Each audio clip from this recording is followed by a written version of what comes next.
7 bonnes raisons de choisir Voyage Antillais.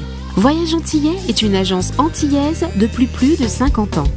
Voyage Antillais vous réserve un accueil chaleureux, une qualité de service, un accompagnement soigné, toujours avec le sourire. Voyage Antillais vous propose les meilleurs prix. Avec Voyage Antillais, vous bénéficiez de facilités de paiement. Votre deuxième bagage est offert. Voyage Antillais, c'est 2 agences en Île-de-France qui relient les Antilles à Paris. Voyage Antillais, nous là vous faisons voyager. Guadeloupe, actualité. Tragique incendie à Basse-Terre.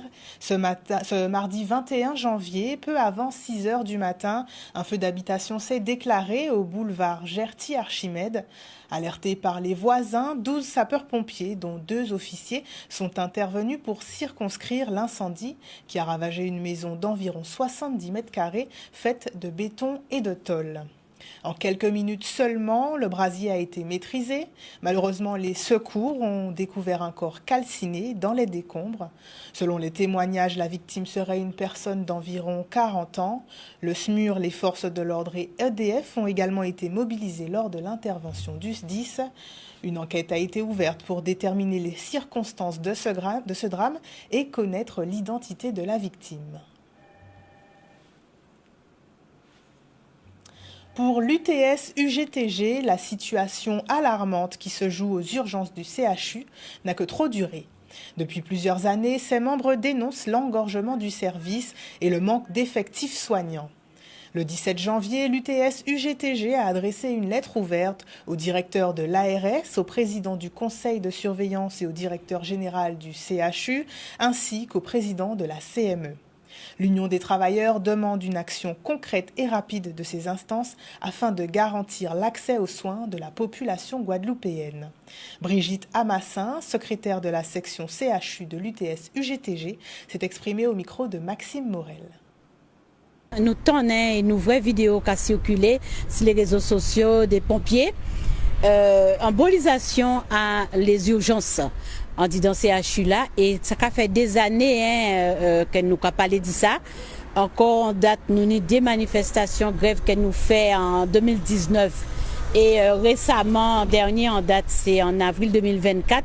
Au-delà, nous avons parlé des problèmes que nous tenions en disant CHU Guadeloupe, particulièrement au niveau des urgences.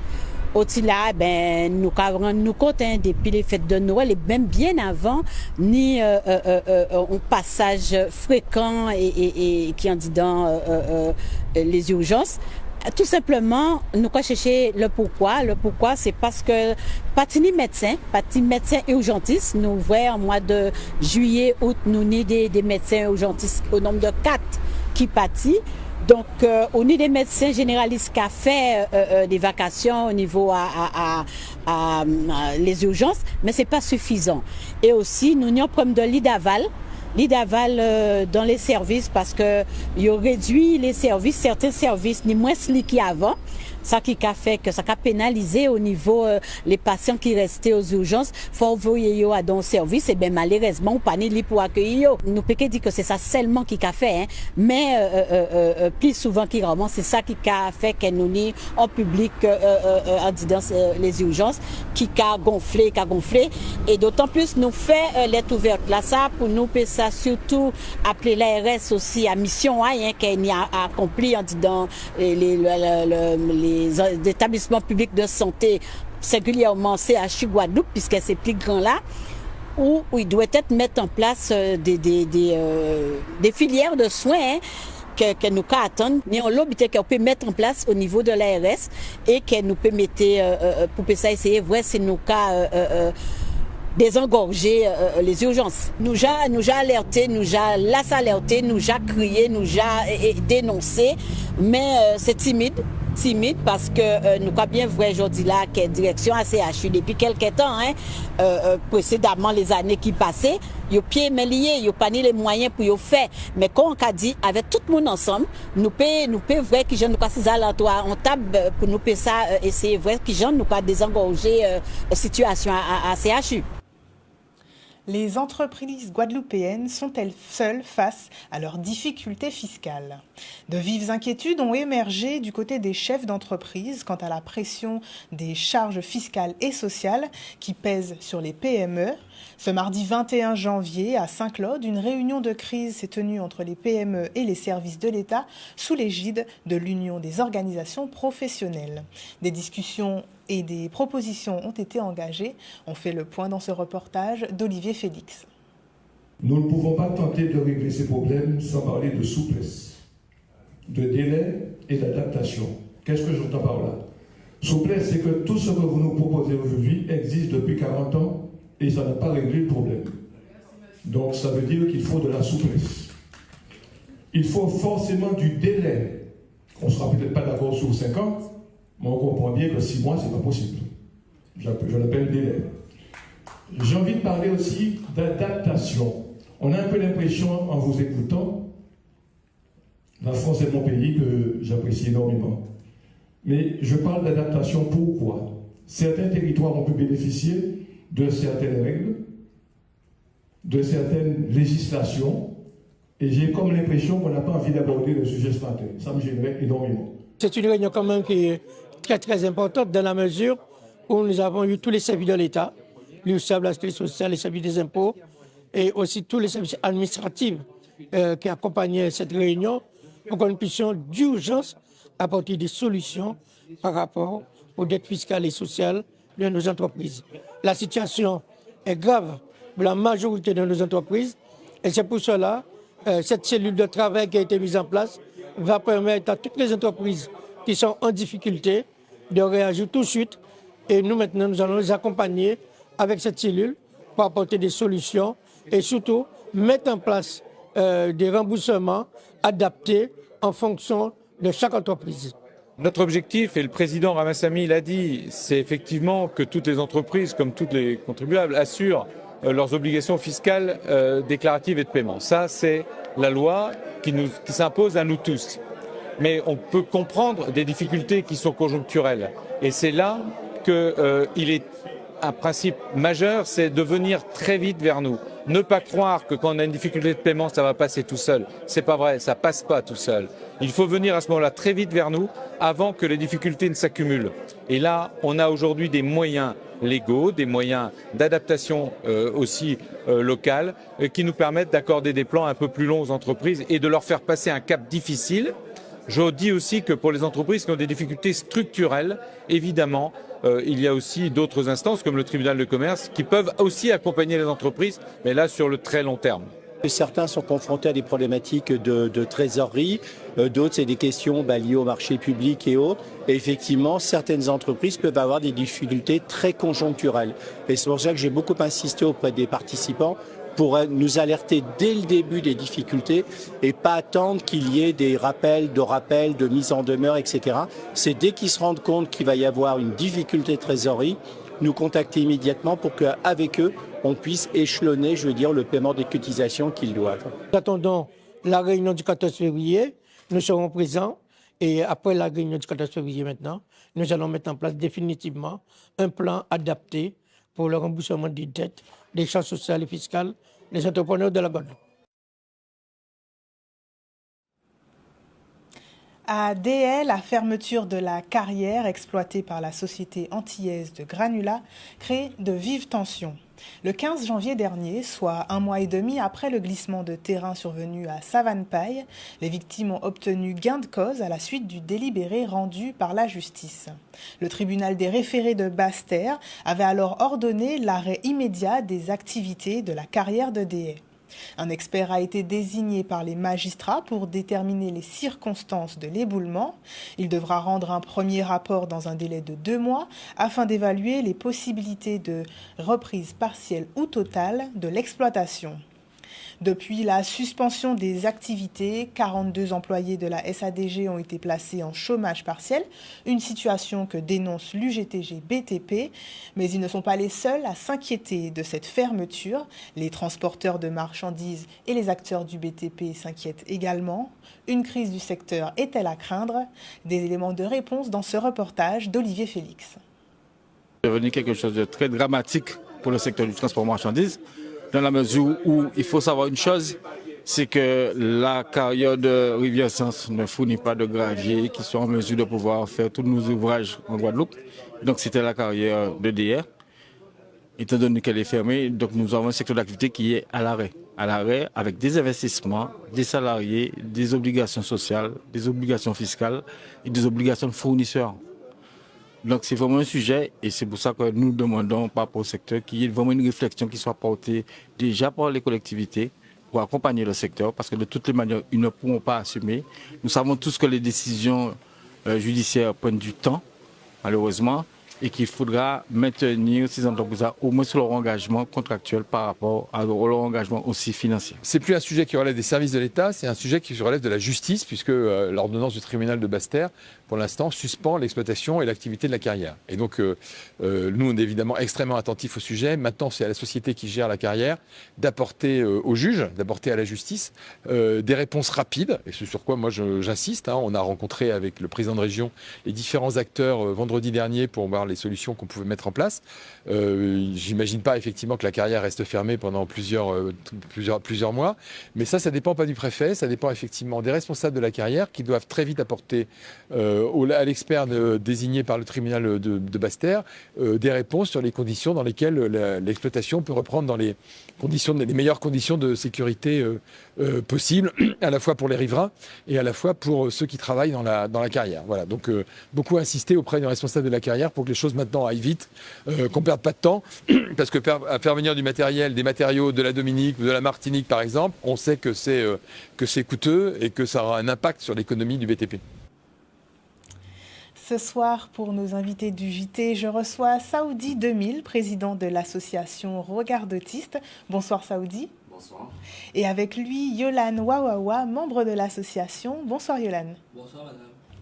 Alors vous êtes ici pour nous parler donc, de la conférence débat qui aura lieu ce samedi 25 janvier de 9h à midi et qui traite de l'autisme et de la parentalité. Est-ce qu'avant, Saoudi, vous pouvez nous rappeler qu'est-ce que l'association Regard d'autistes? L'association Regard d'autistes est une association qui a pour but toujours de militer, défendre et promouvoir nos droits pour nous les autistes. Et qui a été créée en 2021. Donc, c'est une association même qui est vraiment dans la militantisme, vraiment côté détente aussi et tout, action, mais aussi le côté détente. Et donc là, vous proposez justement une conférence qui parlera de l'autisme et de la parentalité. En quoi c'est justement important pour le large public, le grand public, de connaître et de faire le lien entre ces deux domaines, ces deux contextes? Alors, il faut que vous sachiez que la parentalité, c'est l'ensemble des actions communes qui nous amènent au fait d'être parents. L'ensemble de petites actions, qu'elles soient grandes, minimes ou moyennes, qui font de nous, en fait, qui nous amènent au fait d'être parents. Très bien. Et, voilà. Allez, continuez, je vous écoute. Et aussi, que par rapport, comme je dirais aussi, par rapport à la parentalité, pour venir, il faut que vous sachiez déjà que être parent, c'est un parcours du combattant qui relève de ses défis et qui relie de ces défis, de tout en chacun, avec son lot de hauts et de bas, de moments de joie, de tristesse. Mais quand c'est la parentalité et l'autisme aussi qui est là en rencontre, ces défis-là, ça se dirait, comme je vais dire, c'est un sport olympique, un sport de haut niveau même, qui est élevé même avec des montagnes, des chutes et des descentes, des montagnes à gravir, des fois même on peut finir cycler. C'est franchement même un sport olympique même qui est de haut niveau, un challenge. Très bien. Et quel aura l'objectif justement de cette conférence? L'objectif de cette conférence, en fait, c'est vraiment toucher en fait le but de la parentalité, en fait. Comme je l'avais dit aussi au début, c'est en fait, comme je l'avais dit aussi particulièrement même en Guadeloupe, même aux Antilles, des fois parce qu'il faut savoir qu'on a par rapport à notre histoire aussi qui revient à l'esclavage aussi. Donc c'est pas une parentalité comme on va voir par exemple au Canada et tout, c'est vraiment une parentalité qui est particulière chez nous, une parentalité entière. Donc c'est pour ça en fait que j'attaque vraiment l'autisme et parentalité. Voilà. Quand on a une histoire aussi derrière la parentalité qui remonte depuis l'esclavage et tout, c'est franchement un côté très particulier. Très bien. Et donc pour ce faire, il y aura 3 intervenants ce samedi. Madame Yvonne Jacques-Roch, Monsieur Pascal Viersac et Madame Nucia. Donc ils viendront justement, c'est une éducatrice spécialisée, ils viendront tous les 3 s'exprimer sur le sujet donc, de l'autisme et de la parentalité. Et toi, Yolande, quel est ton rôle justement dans l'association et qu'est-ce que ça te procure d'être membre de l'association Regard d'autistes? Alors pour moi, ce sera de protéger, ce sera de protéger les autismes, de protéger les autismes. C'est important pour toi justement de protéger, de faire valoir justement vos droits et de parler justement et de sensibiliser contre l'autisme aussi. Très bien. Pour que le plus de personnes soient au courant, soient sensibilisées et comprennent aussi le quotidien des familles justement et des enfants autistes, enfin enfants et pas que, hein, puisque c'est tout un cheminement, puisqu'on peut être parent et autiste, donc ça permettra justement d'ouvrir justement ce sujet qui est l'autisme et lié à la parentalité. Très bien. Donc on le rappelle, hein, la conférence débat aura lieu ce samedi 25 janvier 2025 à Pointe-à-Pitre, donc au 16 boulevard Légitimus. Elle s'intitule Autisme et parentalité. Et donc de 9h à midi, vous pourrez justement discuter avec les différents intervenants, poser vos questions. Et est-ce que tu aurais un dernier mot à nous dire, Saoudi, sur cet événement? Nombreux. Le plus important même, c'est venir nombreux. Vous aurez toutes les réponses justement que vous pouvez. Et aussi vous que poser. certaines personnes, certaines réponses aussi. Et aussi, ça peut faire connaître l'association. Tout à fait. C'est l'association sous différentes angles en fait encore. Très bien. Et où est-ce qu'on peut également retrouver l'association, hormis lors de cette conférence? Mais sous les réseaux sociaux, Instagram et aussi notre association, un groupe aussi, si on souhaite adhérer aussi. Donc avant d'intégrer l'association, il faut déjà payer une adhésion au préalable. Très bien. Eh bien, merci. C'est peut-être pas le dernier événement qu'on aura donc de Regard d'autiste. Est-ce qu'il y a d'autres événements qui sont prévus? Il y aura beaucoup d'autres événements même. Il y aura peut-être beaucoup d'événements qui vont venir peut-être d'ici 2026, peut-être même plus loin aussi. Ça se peut aussi. Très bien, tout à fait. Effectivement, oui. Vous vous projetez et c'est très bien. Donc n'oubliez pas en tout cas le prochain rendez-vous ce samedi 25 au 16 boulevard Légitimus, une conférence débat sur l'autisme et la parentalité. Marie-Mina Souta. Très bien, merci beaucoup Saoudi. Merci beaucoup Yolande, pardon. Non, c'est pas grave, de rien madame. Merci à vous pour cette petite présentation. Plus de natation pour les jeunes du Sud Basse-Terre, privés de structures adaptées.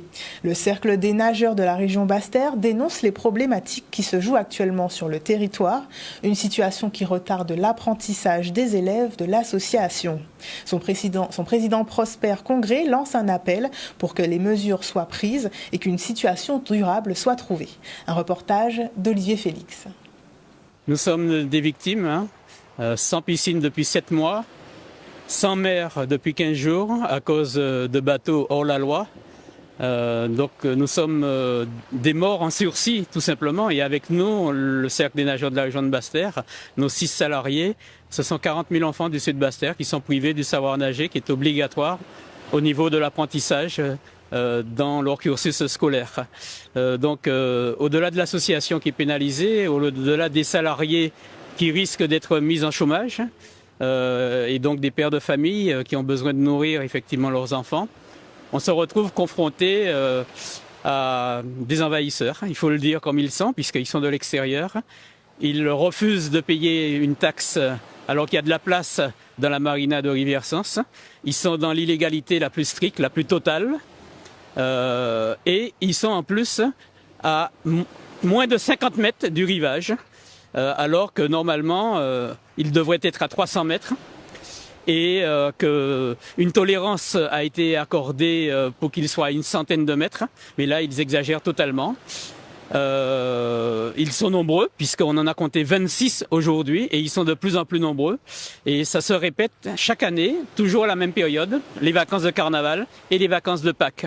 Donc nous nous adressons aux autorités pour faire appliquer tout simplement le droit de la mer, le droit de se baigner, le droit d'apprendre à nager, la préservation du littoral, la protection des fonds marins, mais aussi également l'hygiène et la sécurité, puisque nous sommes confrontés à des déversements au sein donc de la mer de ces navigateurs et par conséquent interdiction nous a été notifiée aujourd'hui donc de pouvoir exercer raisonnablement dans des conditions sanitaires et d'hygiène qui ne sont pas réunies. Et l'Éducation nationale a mis un veto et tant que ces bateaux ne seront pas partis, eh bien, nous serons nous privés de notre seul outil de travail qui nous reste, puisque nous n'avons plus de piscine. Alors si on n'a plus la mer, ça veut dire que c'est tout le littoral du Sud Basse-Terre qui est privé de ce savoir nager. Nous espérons que ce problème va être très vite réglé parce que nous sommes en plein deuxième trimestre, en pleine évaluation. Il reste encore une partie de ce deuxième trimestre et tout le troisième trimestre. Est-ce qu'on va devoir fermer le club qui a 45 ans? Est-ce qu'on va devoir mettre au chômage 6 jeunes pères et mères de famille sans que personne ne dise rien, personne ne fasse rien et que tout le monde tolère ce qui est intolérable, ce qui est scandaleux. Donc aujourd'hui, soyons responsables et assumons nos responsabilités. Quel constat fait-on de la santé masculine en Outre-mer ? Ce mardi 21 janvier, médecins, sages-femmes et professionnels paramédicaux de la Caraïbe et de l'Hexagone se sont réunis pour la deuxième journée du congrès Andro-Caraïbes. Organisé sous l'égide de la Société d'andrologie de langue française et l'association Ferti 97.1, ce congrès portait sur le thème de la santé reproductive de l'homme en Outre-mer. C'est un sujet qui soulève de nombreuses questions, avec notamment les problèmes que l'on connaît du chlordécone. C'est un reportage de Maxime Morel.